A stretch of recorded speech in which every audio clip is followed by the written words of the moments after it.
good morning, everybody. I actually earlier had a bird on the Gina cam. I did not upload that picture, but just saw some big feathers there right about where my face is. So wanted to show you that and hopefully catch the bird. But it looks like it was like when I took the picture, it went away. So I don't know if when that happens, if it like a camera, I doubt it. But anyway, might have just been a coincidence. Looks pretty out there anyway. And we get back to Alexandria, take a look at things, and we have 73 over 64. So the dew point respectable. That means we've seen some cooler evenings here, but or some cooler nights with those lows getting down in the 60s, but it looks like moisture is on the way back in and some pretty big rains as well. Looking out there, you see on the horizon one of my wonderful sponsors, the Coliseum, just barely. And I was looking, they have Co Wetzel coming in September, and I think the tickets go on sale Friday if I read correctly, and it's possible I screwed that up. But I looked at I'm bad. I don't know New Country. I don't know a lot about that stuff. But 110 million plays on Spotify on the most popular song. So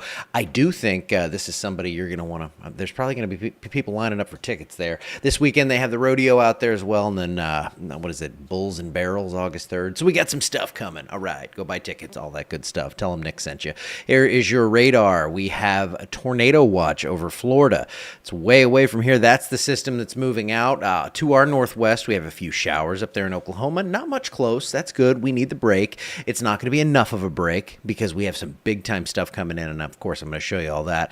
Mid 60s to mid 70s depending on where you are and when your sensor was last updated. Winfield, the cool spot where it looks like a glorious 65. Sunny skies for today. We're going to be up in the mid to upper 80s. Wouldn't be a stunner to see someone hit 90. And let's take you through those future temps, and let's see what we've got here. 86 Alexandria, 87 Natchitoches. They bump it to 89 there.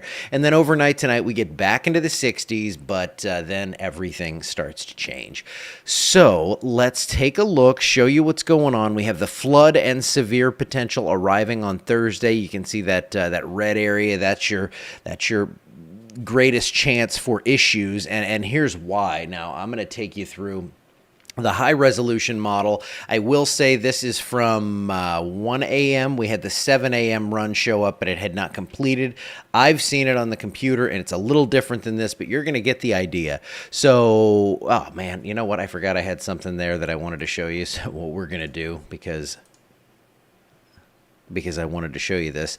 I want to show you, I talk about high resolution models, and you see down here over, that's not Big Lake, that's Big Lake. I'm not sure which lake that is, but let me go ahead and put it in motion here, and over the next couple hours, this is fog, and it goes away. So that's how, that when it's high resolution, I mean, we're down to a very fine grid there. So we see fog over the lakes and things like that. I see temperature differences over Toledo Bend and all that stuff. So very cool. That's why I had that in there. And going further into the future, you see the high clouds and moisture arrive. We get a sprinkle or two by Thursday morning, and then just watch this embarrassment of moisture coming out of Texas. This looks here like another South Louisiana special here with these big, big storms riding just to our south. Now the next run and other runs keep this further north. When I say other runs, I mean different models. That one that came out at 7 in the morning, that is further north, but you can see up here in the central part of the state, we're still going to see a ton of rain either way. So big time storms possible across the area with this Friday. I think that we get these out of here for a little while, and then we get another round.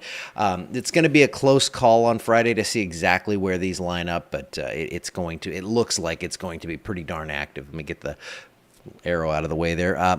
Marginal risk for severe weather tomorrow. I could see this getting bumped to a slight with these most recent runs, especially since this goes until 6 a.m. Friday. So there is some risk for severe weather.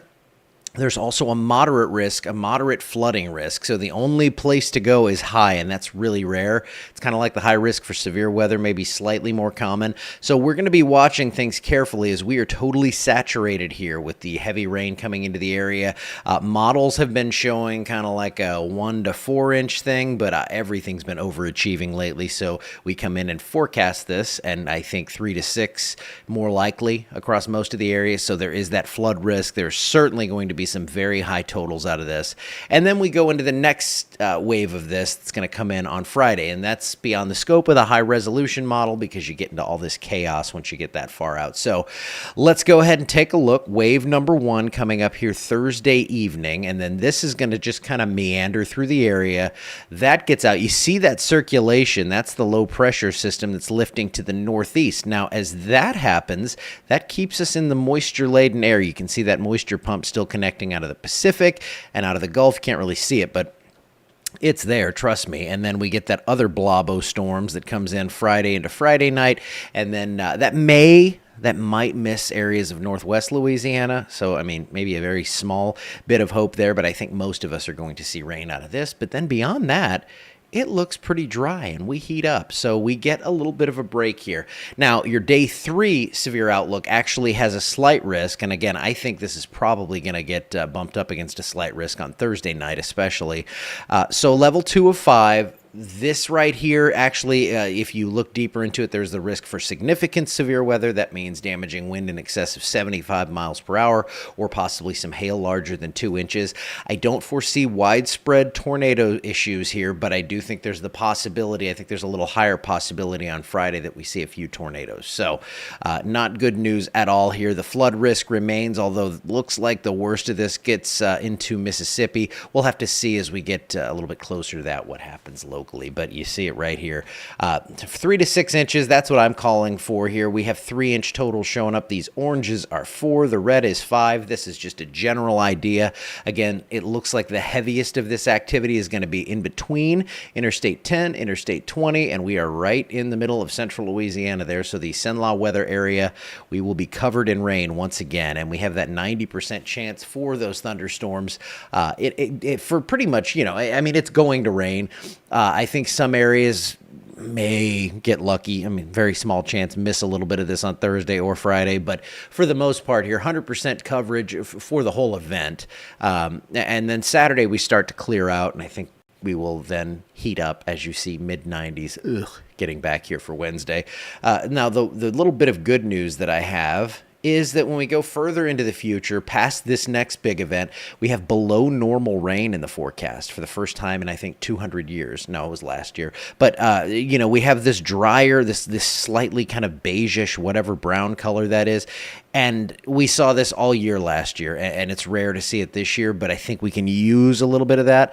And then we also have warmer than normal temperatures. So we can dry things out for the soybean farmers. I believe cotton farmers also trying to get their crop in. So, and anybody that needs to be outside doing work, construction on homes, I mean, pouring a driveway. There is a ton of stuff. I mean, lawn services. I don't know how you're cutting the grass right now, but over the next couple of days, we are certainly going to see issues. But beyond that, it looks like we just get back to being very hot and disgusting outside. So that's good news. Okay to drive to Houston Friday morning. Well, I think the first wave clears. I think the second wave is later than that, so you might be able to sneak that in. You're going to want to check ahead on radar, and of course, download the Cenla weather app. All right, I'm going to get out of here. I think I will be doing a full text update. I get all my high-resolution stuff in this morning. I get more updates on that throughout the day. I get the global models in and all the ensembles by about 2, so I'd look for a mid to late afternoon update. And that's my plan. All right, I will see you live tomorrow and probably live a lot tomorrow evening as things get really active out there. Have a wonderful Wednesday. I'll see ya.